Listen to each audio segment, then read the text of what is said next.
প্রোগ্রামিংয়ের দুনিয়ায় আপনাদের সবাইকে স্বাগতম। চলুন আজ আমরা প্রোগ্রামিংয়ের একেবারে প্রথম সিঁড়িতে পা রাখি। দেখব কিভাবে কম্পিউটারের সাথে প্রথম কথা বলতে হয় আর কিভাবে ওকে কোনো তথ্য মনে রাখতে বলতে হয়। আমাদের এই পুরো আলোচনাটা কিন্তু নবম-দশম শ্রেণীর তথ্য ও যোগাযোগ প্রযুক্তি বইটার উপর ভিত্তি করে করা। আচ্ছা, কখনো কি মনে হয়েছে যে একটা কম্পিউটারের সাথে কথা বলা শুরু করতে হলে ঠিক কী বলতে হবে?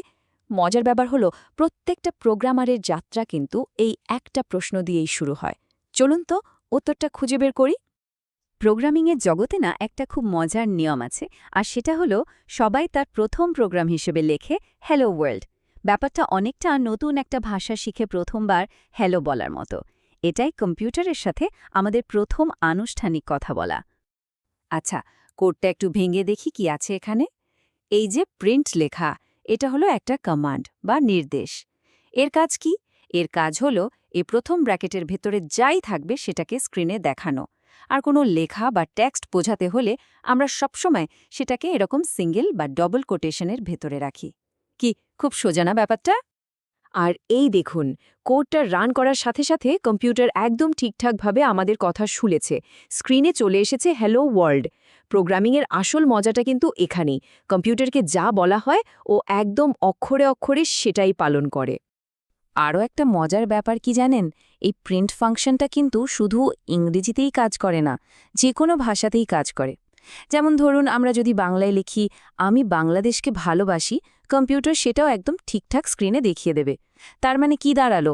এটা যোগাযোগের জন্য দারুণ একটা টুল।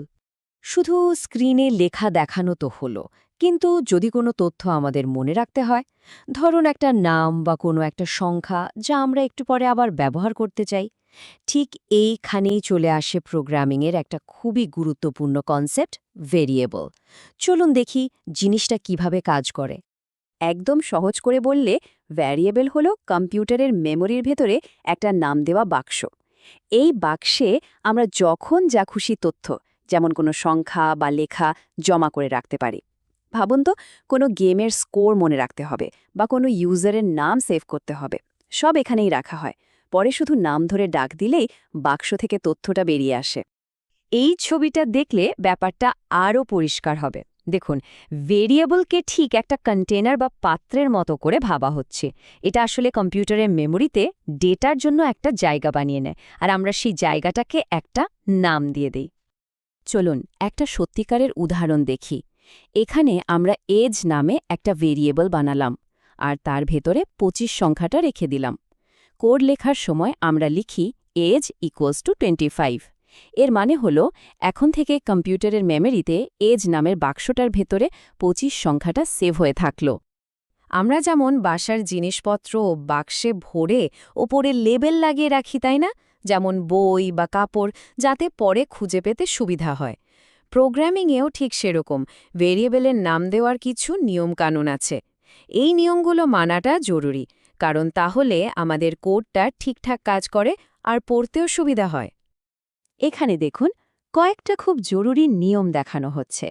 যেমন, ভেরিয়েবলের নামে কোনো ফাঁকা জায়গা বা স্পেস রাখা যাবে না, হাইফেনও ব্যবহার করা যাবে না, আর সবচেয়ে বড় কথা, নামটা কখনোই কোনো সংখ্যা দিয়ে শুরু করা যাবে না। আরেকটা ব্যাপার খেয়াল রাখতে হবে, প্রিন্টের মতো কিছু শব্দ আছে যেগুলো পাইথন নিজের কাজের জন্য ব্যবহার করে। এগুলোকে বলে কিওয়ার্ড। এই শব্দগুলোকেও ভেরিয়েবলের নাম হিসেবে ব্যবহার করা যায় না। তাহলে একটু ভাবুন তো, আগের নিয়মগুলো যদি মাথায় থাকে, 9ABC নামটা কেন ভুল? একদম ঠিক, কারণটা খুবই সহজ। ভেরিয়েবলের নাম কখনোই সংখ্যা দিয়ে শুরু হতে পারে না। নামটা শুরু করতে হবে সবসময় কোনো অক্ষর অথবা আন্ডারস্কোর দিয়ে। বেশ, আমরা তো বাক্স বানাতে শিখলাম, সেগুলোর নাম দিতেও শিখলাম। এখন প্রশ্ন হলো, এই বাক্সগুলোর ভেতরে আমরা কি কি ধরনের জিনিস রাখতে পারব? সব কি একই রকম? না, প্রোগ্রামিংয়ের ভাষায় এটাকে বলা হয় ডেটা টাইপ, মানে তথ্যের ধরন। সাধারণত পাইথনে আমরা 4 ধরনের ডেটা টাইপ সবচেয়ে বেশি ব্যবহার করি। যে কোনো পূর্ণ সংখ্যার জন্য আছে ইন্ট, মানে ইন্টিজার। দশমিক কলা সংখ্যার জন্য আছে ফ্লোট।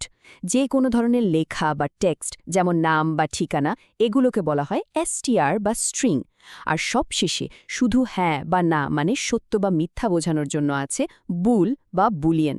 প্রত্যেকটার কাজ কিন্তু একদম আলাদা।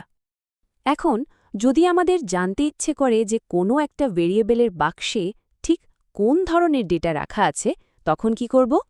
এর জন্য একটা দারুণ ফাংশন আছে, টাইপ।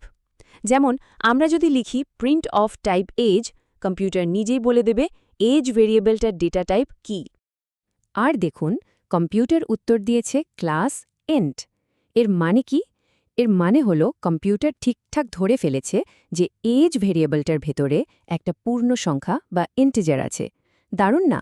কম্পিউটার শুধু ডেটা রাখেই না, সেটার ধরনও মনে রাখে।